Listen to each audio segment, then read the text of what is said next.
Well, good afternoon, everyone. Welcome to the Gemmological Association of Great Britain webinar. Today, we're going to be talking about the fantastic issue, the next fantastic issue, the Journal of Gemmology, number 37, volume 37, number 8 from last year, 2021.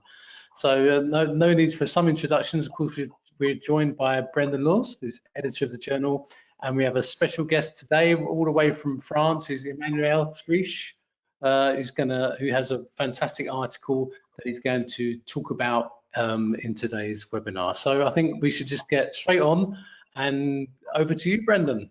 Yeah, thank you. It's the cover of this issue is a beautiful photo taken by Arasa Weldon that shows Hackmanite, which is one of the photochromic gemstones that Emmanuel discusses in his article. So with that, maybe it would be best for me to turn it over to you, Emmanuel, so we can discuss your article a little bit. Okay, with pleasure. So I think you prepared, a couple illustrations. So this article about gems that change color when you put a UV light on them. And so you see on the first slide that the Hackmanite that was first mentioned goes from near colorless to deep purple, but you have a number of gems that will do that, about 20 in total. And in particular, many diamonds do change color under UV. That's not very common within diamonds, but you have at least 4 varieties of photochromism in diamond. And you have scapolite also that recently was found to turn from colorless to blue. So this kind of phenomenon is not well understood in general.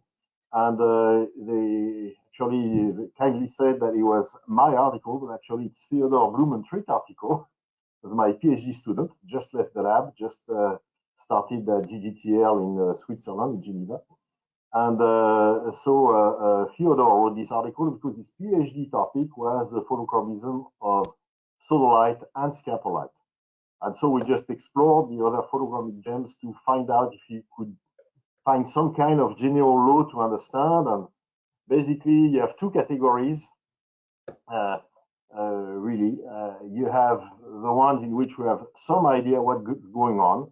And that's the sodalites, that's the tuctopite, which is illustrated also in figure 1, and the scapolite, because they have one common point. They have a cage structure, that is, within the structure, the crystal structure of these minerals, you have one big void in a way that is normally filled in by a chlorine ion, and it can be substituted by other fairly large ions or even small molecules. And it turns out that it's a sulfur polyanion that can be present in there.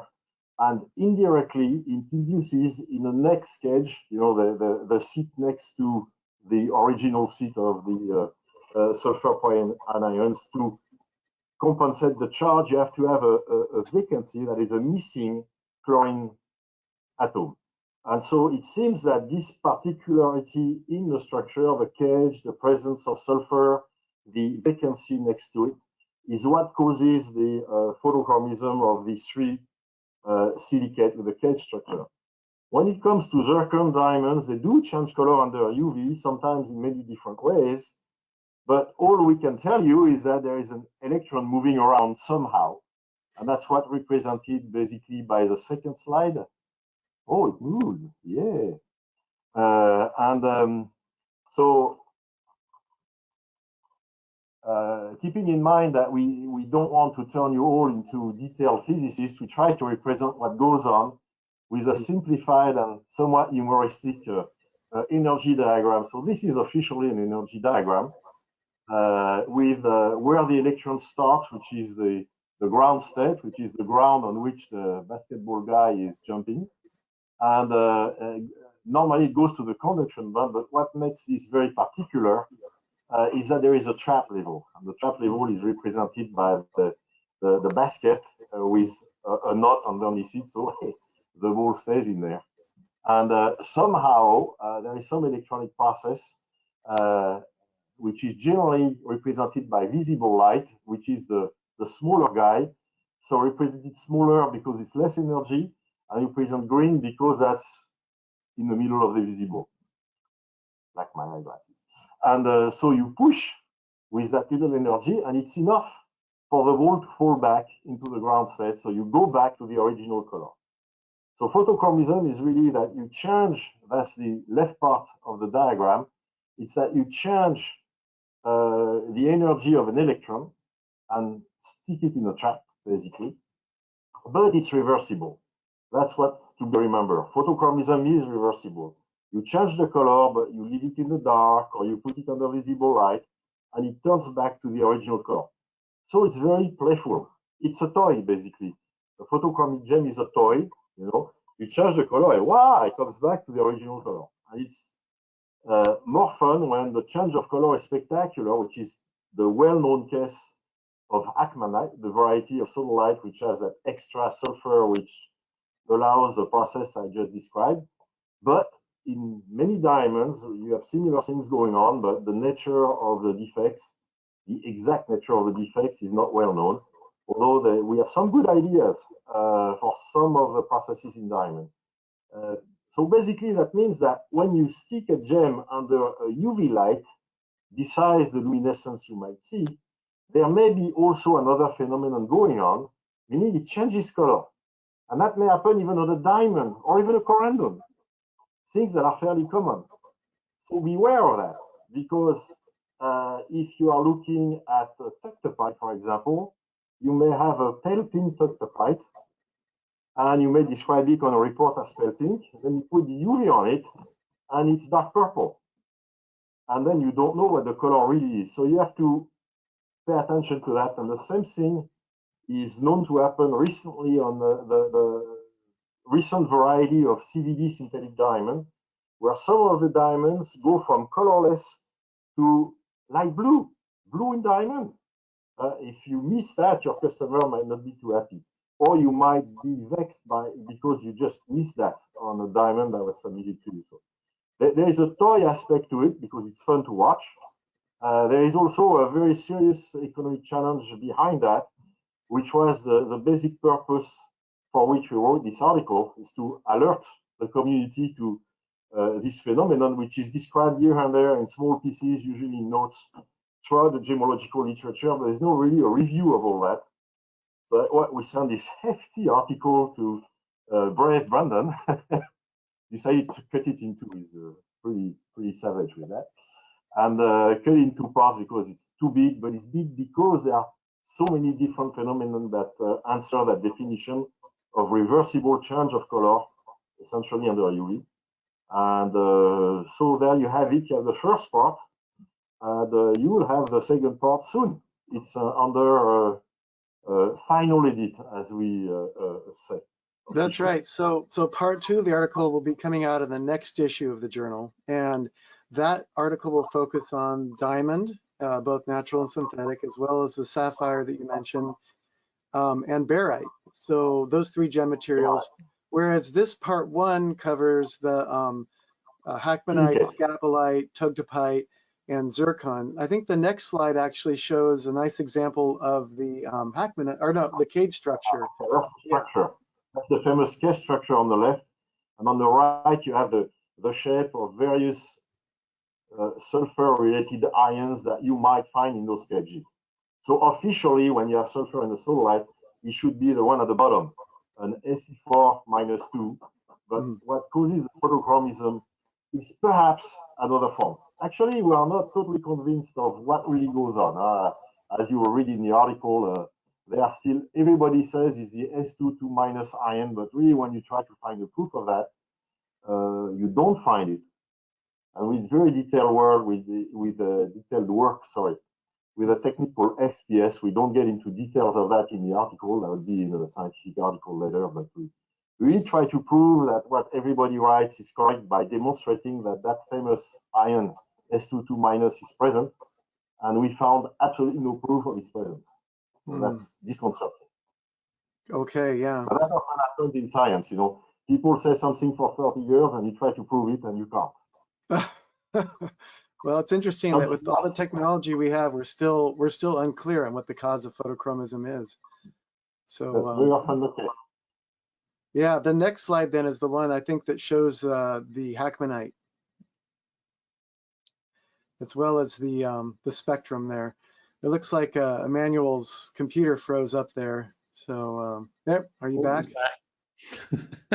Yeah.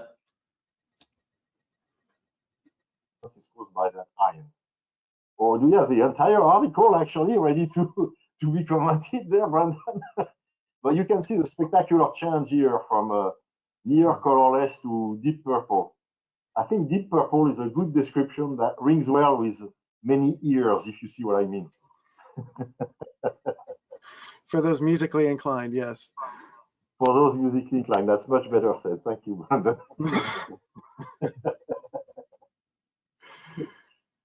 So I then think what I really enjoyed about this article was that obviously it's a review, but it sort of made me realise that there's still a lot to unravel, especially in this first group of minerals that you've tackled, because there's a lot of unanswered questions. On diamond, there is a couple where we have good ideas. One in particular, it's described in satisfying level of detail, I would say, with the SIV center or its varieties. But mostly, even in a very well-known case of Hackmanite, which has been described over a century ago, people say things. It's true of the luminescence, original luminescence escapolite. It's true of the photochromism behavior of sodalite and possibly tuctopite as well. They say things that are not proven. They just seem reasonable hypotheses, and everybody repeats them because there is nothing better to say or to cite. But actually, it's not proven. So when you look at that in detail at the level of a PhD, like Theodore did, then you realize that, oh my God, but they say that, but where is the proof? And you see that, but there is no proof, actually. And so we start to think that actually you just need the vacancy that nobody talks about because, vacancy is empty, so it's not exactly sexy. So everybody forgets that the vacancy is the thing actually absorbing and giving the color, not the sulfur. And actually, you just need the vacancy and they have an electron coming from anything that can give you an electron, perhaps the sulfur, but probably many other different things. One that is very daring would be to say an oxygen vacancy, which is well known by physicists to be the most common defect in all oxides and silicates, but that is never talked about in gemology. Interesting. Yeah. Why? That's another story. Totally. Yeah. Well, maybe we should move on to the next slide, which shows spodumene. Spodumene, a classic. I always think of George Rossman when I see the spodumene because his beloved wife, who passed away too early, had a magnificent ring, a cocktail ring on which there was a spodumene. And it was George, as a dedicated husband, that changed the color before every showing of that magnificent cocktail ring. And it turned a kunzite, a regular kunzite, into an emerald color. But that was still a spodumene. And as you can see on the picture, the color is very convincing. And some people, because it's almost chromium color spodumene, some people call it edenite, which is another varietal name nightmare. But we are quite familiar with varietal name nightmare right now in gemology. And why this happens is the classical hypothesis is that you go from manganese 3+, which classically gives you a pink-purple color in like tourmaline and many other well-known gemstones, morganite, for example. And you go from manganese 3+, you pick an electron out, and that gives you manganese 4+, which fits the bill reasonably well, although there are still many open questions. And you can go back actually to manganese 2+. So it's a rare case of holochromism, which you have either colorless, pink, or green. And to be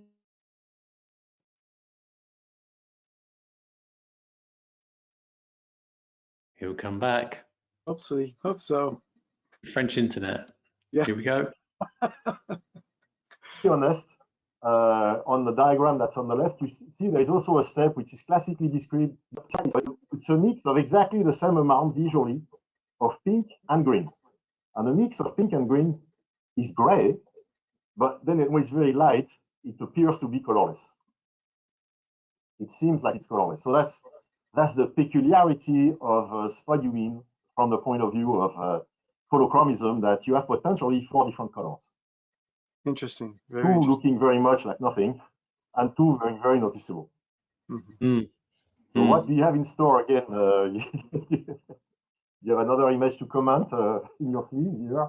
No, that's the only one. So anyway, plenty of varieties. Yeah, that first part is dedicated to silicates. So the other big do in there would be zircons.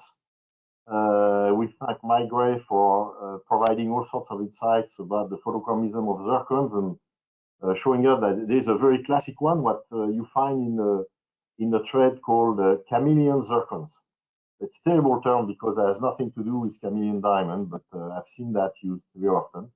Maybe we can go to the next slide because I think the next slide shows zircon. Yeah, great. Yeah, that's it. And it goes from near colorless to brown. It goes back, of course, because again, photochromism is reversible. And some of those zircons, in particular those from Ratanakiri, there is another change of color that's kind of fun. If they satisfy that condition to go from light brown to dark brown, if you heat them up about 400 degrees, they are bright orange. Fortunately, it's not stable. So you go back to the original. So there's lots to be understood about the color of zircon, but if you read Tsoig and Nasda's article about the heat treatment of zircon in Gems and Gemmology, that was not too long ago, it was a few years ago, 2 years ago perhaps, or something like that. You can fathom that actually understanding the nature of the color centers in zircon is really extremely difficult. And we know the colors, we know the absorption spectra, but we have only very few ideas about what it could really represent in terms of atomic level defects. Okay, I think if we go to the next slide, that might be all for, okay. Yeah, that's all for me. Yeah. So you're welcome to stick around, or if you want to take off, Emmanuel, up to you. You do as you like. I don't see the point of having my image if I'm not talking. Okay. I think well, I mean, it's just to show myself. Well, we really appreciate you joining us today. Okay, well, it's nice to be given the opportunity to talk about photochromism, and hope you read part 1 and part 2, which is coming part 2 coming. That's right. All right. Okay, thanks again, Emmanuel. Take care, Emmanuel. Bye-bye, everybody. Okay. Cheers. You can flick off your web camera whenever you're ready. Okay, so moving on now to the next article on the issue. This is on another locality for sapphire in Burma or Myanmar that's located just to the west of Mogok in the Mandalay region, a location called Yenya U that produces beautiful blue sapphires with the so-called royal blue color. They tend to be small but very attractive. And as we see here on the map on this right side here, the locality is located right here where this little box is. So Mogok, famous Mogok locality is here, and Yenya U is here. And on the next slide, we'll see a little bit more about the location. The area is agricultural with rice fields and stuff and mountains around surrounding the area, and the mountains host some of the primary deposits. And then the rivers that are draining those mountains actually host secondary deposits. And they're worked by these shallow tunnels or shafts like we see here. These are some examples of the primary deposits that are being worked for the sapphires. And what's happening here is these are syenite pegmatites here, the light colored rocks that are intruding marbles. And in this case, the marbles kind of have this grayish appearance in this slide on the left. And on the right, the marbles are white, so it's kind of hard to see the border between the marbles and the syenite. But it appears that there was a chemical reaction between the syenites and the marbles that created the sapphires within the syenites. And on the bottom is a couple images of the syenite rocks, with the one here on the right actually showing some blue sapphires still embedded in the rock. So what's happening is that syenite is actually an igneous rock. It's a quartz deficient rock. It's like granite but without quartz, so it's very feldspar rich, and when that intrudes the marble, we get a reaction that seems to form the sapphire. And in the next slide, we'll see a little bit more about the forms of the crystals. The primary deposits yield typically these tabular crystals like we see here, And then in the alluvial deposits, you can get these prismatic crystals or more tabular crystals that are coming out. Again, you see the really attractive color of the material. And also some interesting etching features on the surface of some of these crystals that shows that after they formed, they were exposed to some sort of environment that caused an instability in the corundum and actually started to redissolve some of the corundum on these crystals. And this happens just on the pinacoidal, on the C faces of the crystals. And then on the bottom are some examples of some cut stones from the deposit with even trapezius sapphires that are found rarely in the alluvial deposits.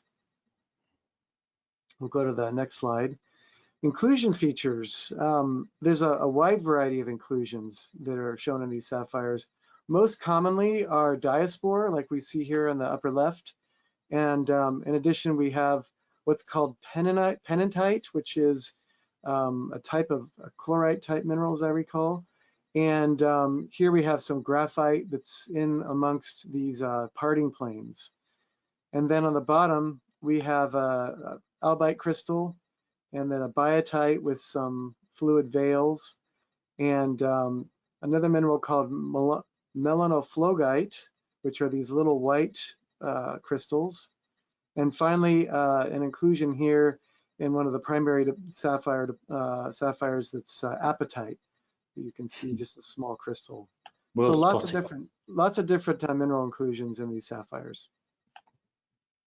For the spectroscopy, as we would expect for blue sapphires, we're seeing this iron titanium charge transfer band. This wide band here, which it does shift in some of the other localities from the Yenyenyu area, is what's mainly responsible for absorbing the majority of the visible spectrum and leaving the transmission in the blue area for the beautiful blue color to show through. And these are all typical UV vis absorption spectra for metamorphic type sapphires with a variety of different iron features. And in the next slide, we've got these chemical diagrams. So they did some chemical analyses of the sapphires, and based on the way that these plot, first of all, the diagrams on the left can show a real general grouping between what we call the metamorphic and the magmatic type sapphires. And interestingly, in these diagrams on the left side, you get kind of two clusters with two of the localities, one of which is a primary, the other one is one of the secondary localities that plot in the magmatic field, and the other one's plotting either in the metamorphic or in a sort of a overlapping area between magmatic and metamorphic. So that shows you that there was obviously, for two of the deposits, there was a different genesis that took place. And then on the right, we have a little more of a refined diagram that has additional elements that are included in the plot. And here, what we have is a big clustering of all the localities within the metasomatic zone. Metasomatic means that there is, in addition to metamorphic, where you simply have a recrystallization, you actually have addition or loss of chemical components in the system. So with metasomatic sapphires, this is what you would expect for what we were talking about earlier, where you have a syenite that's reacting with a marble, and then you have material like chemical materials that are moving back and forth between those two much different rock types, and in the process giving the corundum that's forming there a unique signature that's diagnostic of sort of this metasomatic origin. So a real nice article that the authors prepared on this unusual deposit. Moving on to the next article, this was written by Jack Ogden, who's a regular contributor on historic gem topics. Maybe Alan, you want to say a few words about the Yeah, you know, Jack is well known as one of the top historians in the world for gemology. His knowledge of what is out there and his cross-referencing is amazing. And I think this is perfectly picked out in this great article about the St Albans Jewels. You know, this is really a window into early gemology at the time, and it is early gemology in the 13th century. Of course, from my understanding, most of the gem knowledge in medieval times was taken from well far back, like Pliny and Theophrastus, whose works were still being used in some respects and regurgitated through those dark ages. But what I love about this is that I didn't know about this book, and it's so comprehensive for its time that Jack has used the content to unravel and cross-reference with other texts. And also they have pictures, right? They're very crude, but the actual pictures are good enough to pick out certain features that allows us to make some inference about, one, what the gem is. You know, we have sapphire, or do you have a lapis? You know, because they were confused at the time, and also how they were used. There's one sapphire he has here which has a gold dot on it, which he alluded to being a drill hole, so an ancient oriental sapphires, which were many drilled in antiquity, and it still has its gold thread in there, but it's been mounted in this case in a ring. Yeah, I just think it's an amazing article. I've read it twice now, and there's always something else to find. There's a tremendous amount of detail in this article, and what you're seeing here on the large picture are the 2 pages within this large work that do discuss the gems. So the rest of the work discusses other things, but there's 2 pages, and on these 2 pages Jack was able to discern this wealth of information that's covered in this article. So as you can see, there's a variety of illustrations that we can look at in closer detail on some of the next pages. But before we move on, the ring shown on the upper right isn't actually part of this work, but it's an example of the type of ring that was worn at the time, like in the 13th century type period, that's set with a sapphire. And a lot of the stones in this work are sapphires. And then the picture on the bottom shows what the St Albans Abbey looked at the time that this book was actually penned. So in the next slide, we'll see some closer ups of some of the sapphire rings that are discussed here, along with a photo of a medieval gold ring that was typical of the time, set with a small dark sapphire, the source of which we're not quite sure, but may have been France even, where they do get some small dark sapphires in that time period. Simple settings, as we can see here. And then on the next slide, we go to some additional jewelry pieces that are featured in the book, a wide variety of gem materials ranging from what the book called almandine on the upper left. And then on the lower left is a large ornate ring that's set with pearls, sapphires, and ballasts. The large oval stone is what they call ballasts, which is kind of a mysterious term, isn't it, Alan? Yeah. Well, named for Badakhshan for, you know, it was alluded to be spinel, but really it could have been a number of stones, even rubies, were all lumped under this ballast. You know, all red stones in antiquity were called carbuncles. And then, of course, they were separated. Ruby and spinel joined the carbunculus. They were spread into ballast. And so I think what Jack did make a really good comment about, there was an inventory by Richard II at the end of the 13th century, and there was a crown full of 53 ballasts objects. And those ballasts were found, there was actually something like 10 garnets, 40 spinels, and even a glass, and a pyrope and a couple of other things. So they just lumped them all together, really, because they didn't have the, Jack said they never really had the chemistry, but maybe not even the magnification to look. So they did it entirely by color. And it's because of that he cautions on, when you see the word ballast in the literature in these old manuscripts, your tendency is to just associate them with spinel. But actually, he said you really can't just do that off the cuff, because they could be ruby, it could be almandine. It's a variety of different things that they may have been referring to. And this gets even more complicated for the stone on the upper right here, which is a peridot. But the term peridot, my gosh, it's so complicated, all the different things that it meant. And same with the stone below it, which was inferred to be a topaz. And these yellow stones, you know, there's a lot of confusion in the ancient literature between peridot and topaz. Yeah, I like it. It's got some new information. Jack always seems to come up with new information as well. Like for the topazian, the islands and things, it was topazian means to gold. I think it said that in Latin, which is something I've never heard of. So Jack's great at unraveling things, but he loves also adding additional complexity. But that's good, because then we can, you know, when I think the secret to these sort of documents is another document will come out and be translated from another language, and it will just add to the evidence that is to see how these gems were used. Yeah, it's fascinating. Yeah. It's fascinating that, you know, as we all know, the gems at that time were not just for, there's an old adage, they're not just for wealth, but they're also for health. So they were used for, you know, in antiquity for treating ailments or giving the person courage or protection and avoid witchcraft and things like that. So it was an amazingly diverse subject.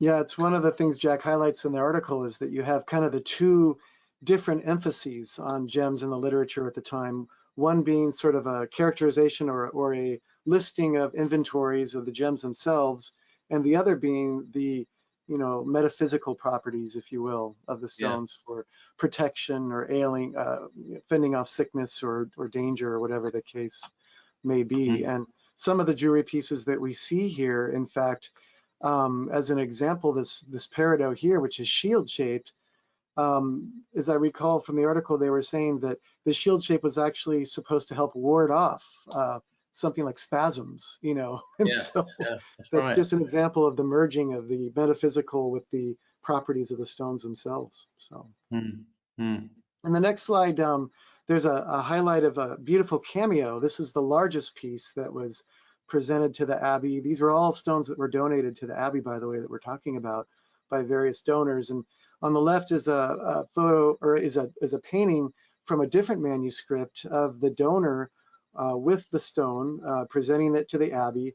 And then on the right is the manuscript that we're discussing here. It shows a close-up of the beautiful etching within the stone, which was reported as onyx, but may have been, depending on if you look at the list of benefactors, it was sardonyx, chalcedony, and onyx together. So it's hard to tell what this really was. Yeah, and I love the fact that he said it was given by Ethelred. Yeah, Ethelred the Unready, who of course was the father of Edward the Confessor. So we're going right back here, obviously, and you know that Edward the Confessor was the first underwent the first coronation as King of England. So this is before that, and I love the fact that this is also whereabouts unknown. So if any of you look in your attic or look around, look for a large sardonyx like this because it's missing. It's amazing to think that it may be in a collection or in a private house. Who knows? Super intriguing. Yeah, maybe it'll turn up. Yeah. The next slide shows something else interesting about the teaching of gems. And this was actually taken from a different manuscript than the one we're talking about now, but it's alluding to one of the first examples that we know of the knowledge of gems that are being passed down, and how this was done at the time in the medieval times. Jack is proposing that it was through places like abbeys that a lot of gemological knowledge was actually taught and passed down to the next generation. Yeah, sort of our first example of gemological education, if you will. Yeah, that's right. Yeah. That's why we included it, because it was doing a nice link to us in a way. And we continue the tradition, don't we? So yeah, absolutely. In a much more complicated world or not, you know. Yeah. What we have. So yeah, that was a great synopsis there. We now move on to the last feature article of this issue, which is part 2 of Justin Prim's article on the history of London's lapidaries. Part 2 picks up at the Industrial Revolution and takes us up to the present day, actually. And in this illustration on the left, he's showing an example from a famous publication by John Maw, published in 1821, of a Regency area gentleman operating a British-made portable faceting machine. And the interesting thing is, this was the type of machine that was first made to appeal to amateur lapidaries. So not something that would use in a professional setting, but something that anyone who could have gone out, maybe found a nice pebble on the beach, could have brought back and then polished up on an apparatus like this. But the instrument that is highlighted by Justin as really changing the game was the one you see on the right, the jam peg. The jam peg is named where you have a vertical spindle on the right side with a peg that has the stone actually adhered to it, like with dop wax, and then it is jammed into these holes within the spindle, that have pre-positioned angles that allow it to be faceted on a very precise way, just by hand holding it with the use of this jam peg. And that's what really revolutionized gem cutting, both mainly for the professional lapidary, but also some amateurs as well. And then the next slide, we can see one of the most famous lapidaries at the time, and gem dealers and gemologists, Charles Matthews, who founded his business in 1894, which is Charles Matthews, and name of the business. And then that is still in existence today. And interestingly, the Natural History Museum has this beautiful set of gems faceted by Charles Matthews' company over a period of several years. That was donated by Reginald, I believe his name was, to the Natural History Museum some years back. Yeah. This is on display there now, I believe. 3 boxes of those in the museum, and they're fantastic. The quality of material was great as well for his time. So the cutting, as you can see, it's hard to see a close up of the stones here, but the stones are very, very well cut. Very, you'd be hard pressed to find a window in this box, I'm sure. No, very, very true. Yeah, very good quality. Yeah, and they go on. Justin mentions in the article, here's some of the cutting styles that were being used at the time, and that the techniques that were being used by the professional lapidaries have remained largely unchanged. They had the option that originally they adopted some of the early technology that came in, and then after that they preferred to stay with the more traditional cutting styles and the more traditional techniques of using it by hand, having one person doing the cutting on one set of machinery and then another person doing the polishing on the other set of machinery, and that these cutters and polishers would apprentice in that way, that they would learn that trade and that trade exclusively and not be crossing back and forth between the two. And that's something that still has persisted to the present day in London. Yeah, yeah. On the next slide, here's a couple of the gentlemen, the traditional gem cutters like I was referring to, John Taylor and Peter Rome. And then an example of the current day training that's taking place of some of the next generation. Having said that, though, Justin makes a good point in mentioning that the art of gem cutting in London is really a dying trade. It's something that there's not a lot of new blood coming into, and that with all the outsourcing that's taking place overseas, we're seeing less and less of the stones being cut in London. And one of the main specialties of London gem cutters these days is actually to do recutting and to take stones that were cut elsewhere, native cuts, et cetera, as they're so-called referred to as in the trade, and then recutting them into some beautiful examples that, where they take off the windows, they take out the mismatched facets and the problems with the symmetry that you commonly see in these other stones.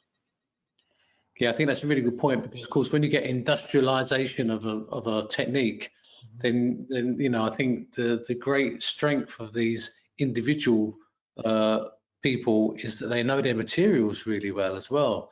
They know how they react, they know what they need to, they know their angles. They really understand the material. I'm not saying that there are some brilliant people worldwide, but when you've got a special stone and wants to be looked at, it's great that they can still use their expertise in their trade to carry on in that way. It'd be a great shame if it did die out and everything went overseas, I think.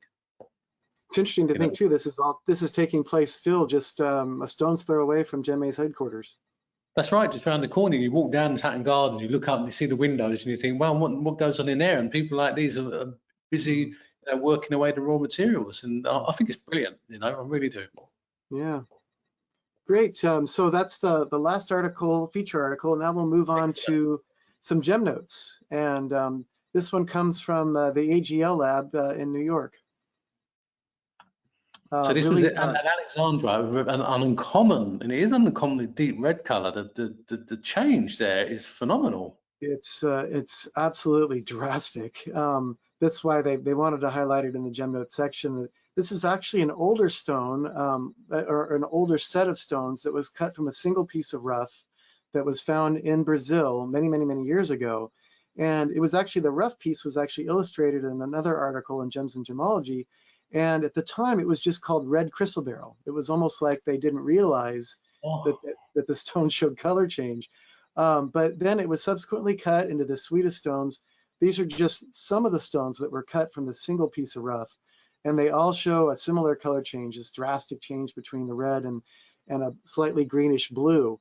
And the reason why, when they did the EDXRF analysis of the chemistry, it showed that they do have a very elevated level of chromium. But what happens with alexandrite is if you put too much chromium into the stone, you actually get an overdark stone, and it actually kills the color change if you put too much in. So these particular stones seem to have just the right balance of the chromium content, which is much higher than a typical chromium of alexandrite, where you see a sort of a less distinct color change, but not too high where it just makes the whole thing go over dark and kills the color change. And at the same time, you do have some iron in the stone, but not enough iron to cause, again, over darkening of the stone or color change, killing the color change as well. So just an interesting illustration of the balance and that can naturally occur when you hit just the right amount, the result that can occur in the color change. So spectacular example. In the next slide, we go on to another locality in Brazil. This one is producing a variety of quartz materials from, it's actually a new mine that's being mined at a location that's been known for a long time for producing amethyst and trace amounts, but nowadays it's been modernized. It's, as you can see here, it's a fairly large pit that's being dug, and it's in an area of Brazil that we don't normally associate with gemstones, in Rondônia state. So this is on the edge, the Amazon rainforest, it's much further to the west than we're usually used to seeing. And so what's happening here is you have some hydrothermal veins, a stockwork of hydrothermal veins that is producing mainly amethyst, but also a variety of other stones. And the company that's mining this is, they're actually taking pride in doing this in a very sustainable way, in that they're employing a lot of locals. They're doing the cutting and polishing right on site or in Brazil. And then they're also doing an aggressive replanting, reforestation type project. As they finish mining a certain area, they're reforesting the area. So a good example of what we can see done in a responsible way. The next slide shows some of the materials from this mine. They exhibited for the first time at the Denver show that took place last September. And the interesting thing is a lot of the material cut from there has a trapezium type pattern. And this is uncommon in quartz and in amethyst in particular. And but you can see here a variety of different patterns where you get the light and dark amethyst color. You get some of the dark smoky. You can get the colorless quartz. And then in addition to this, there's a box set with a bunch of loose stones, faceted stones here. You get just traditional amethyst that's pure amethyst color. And one of the neat things about amethyst from this mine is they noticed right away that some of the stones, not all of them, but some of them, when you look in certain directions, they have this interesting red coloration that they show. So it's a distinct thing that you can see. It's not just from the light source, but actually it's an orientation effect that you're getting this reddish coloration. And as of now, we don't know what's causing this, but there is research that's being done on this material as we speak. Wow, okay, interesting. Yeah. So exceptional color, isn't it? That really is. It's amazing color, yeah, and really different textures too. So it'll be interesting to see what they produce as they keep going in this deposit. They've just sort of started in the past couple of years. So I think it'll have a long life. It looks like they've had a geologist who's looked at the deposit, and they think that there's several years or even decades of potential reserves in this mine. Down. Yeah, wow, okay. And the next gem note we're going to talk about is a new production of emeralds from Zambia.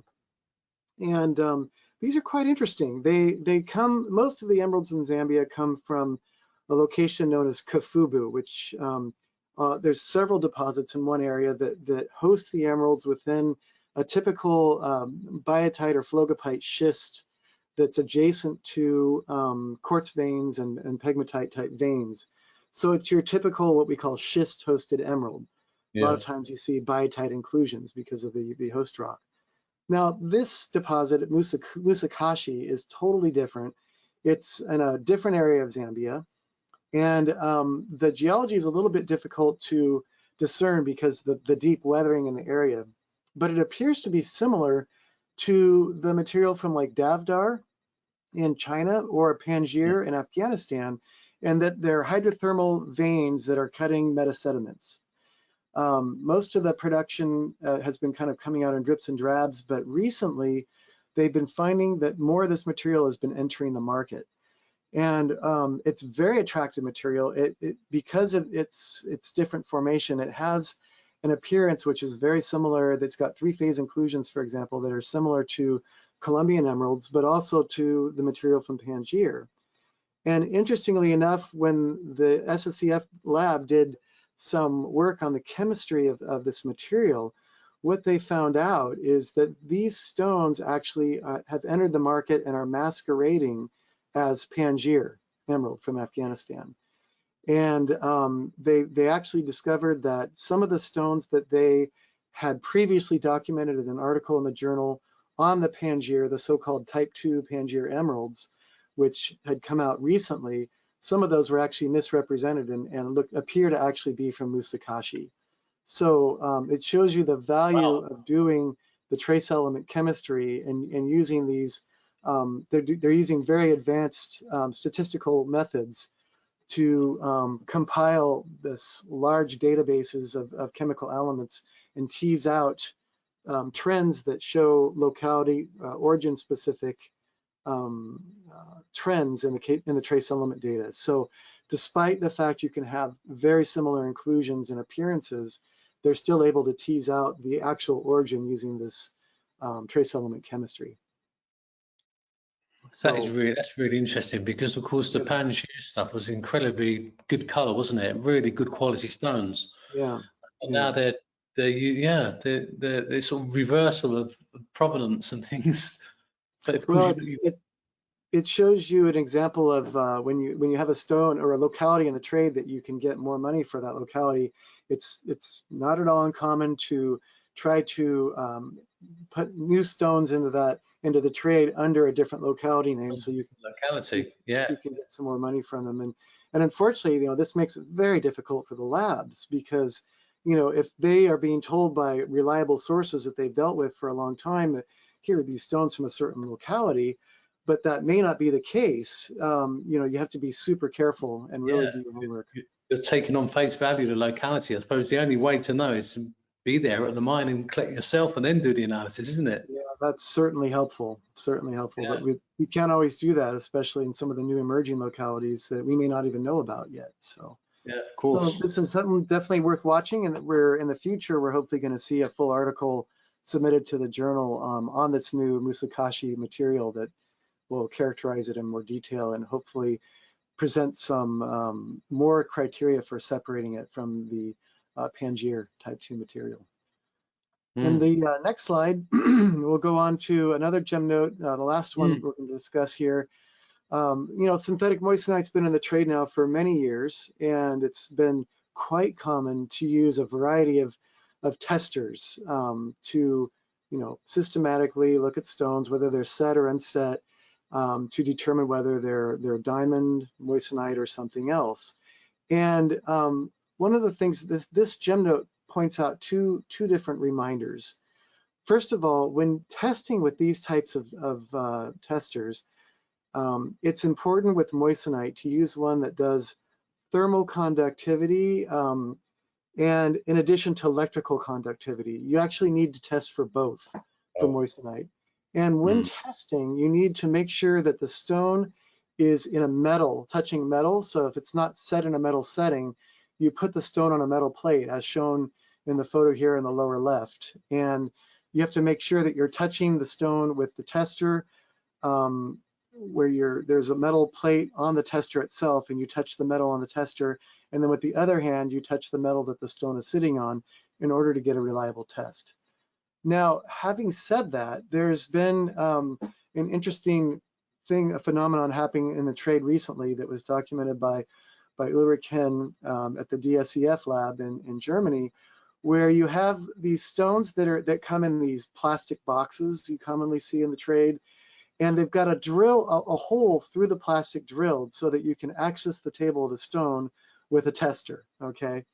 And the idea being that these are diamonds that are being sold as individual stones in these plastic boxes, and all you have to do is put the tester through and you can make sure it's a diamond. Well, and by the way, these stones come with their own so-called reports.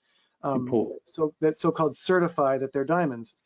But when you put the tester through this hole and test the stone, because the stone is not touching metal, you get a false reading. So it's very clever, and it's definitely a buyer beware scenario to not only remember what the limitations are of these tests or these testing devices, but to remember actually the proper way to use the devices. It's very critical to get a reliable reading on these stones.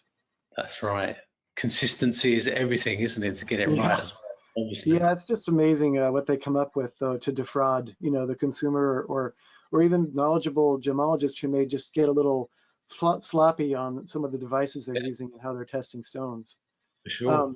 He did remind the reader that, in fact, when you look at the stone, even through the plastic box with a loupe, you can see the doubling of the facets, in the pavilion of the stone that is very commonly seen in moissanite, and it's such a good way to identify it just by sight alone. So if you remember your basic gemological knowledge and your tools like your eyes and your loupe, you won't be fooled by something like this. Fooled by, yeah, and knowing what to look for, of course. Right. Yeah, brilliant. So good. So that concludes our discussion of this issue. I think on the next slide we have a photo of our. Yeah, I just put this in there, Brendan, because of course it's a great issue, and this is the issue where we did list all of our students who passed their exams. It's a lot of work, a long haul. It was really great that last year now we were able to have our graduation under COVID secure circumstances, but there we are on the stage in London. We had 347 people pass the diploma and 43 the diamond diploma with good merits, and as excellent to those 12 who got their distinctions. So congratulations to all the students doing that. And I hope that each one of them is looking at the journal to carry on their gaining their education and knowledge through today by reading that. But yeah, well done everyone. So thank you, Brendan. That was really great to see Emmanuel today. It's been a long time since we've called up. Of course, we do welcome your feedback. So if you have any feedback about this webinar, about any other webinars you'd like to see, or any other information you need, there's the relevant email addresses to go to send your comments and thoughts. And so, but from that, Brendan, great to see you again. Thank you. Yeah, and if we have any questions that pop in, we'd be happy to answer them. We have just a couple of minutes left if we do have any questions. So one for Emmanuel said, "Thank you, guys. He feels like he's read the issue." So that's good for Emmanuel. Mission accomplished. Yeah, he's waving it around earlier. Although, just to highlight the fact that we've only discussed just a small portion. I mean, we've discussed the major feature articles, but in addition, just a couple of the gem notes. There's much more in this issue. We have a large "What's New" section this time. There it is. And there is a lot of information in here. Yeah, this was a particularly big issue, and it's nice to see it in your hand. I'm still waiting for my hard copies to arrive here in California. So, yeah. It's COVID in the post, Brendan. That's what we all. It's terrible at the moment. It is taking forever. Yeah. So I'm hoping that many of our readers have received the issue, but regardless of whether you received it yet, hopefully this presentation will give you a little primer of what to expect in the scope of knowledge that you can see when the issue does arrive. You can dive right in. So yeah, but we don't have any questions, Brendan, so I think we can wrap up now. So brilliant, mate. Thank you. All right, and look forward to the next one and see you soon. Yeah, okay, all the best. Signing off. Take care. Bye everyone else as well. Cheers. Cheers to everyone.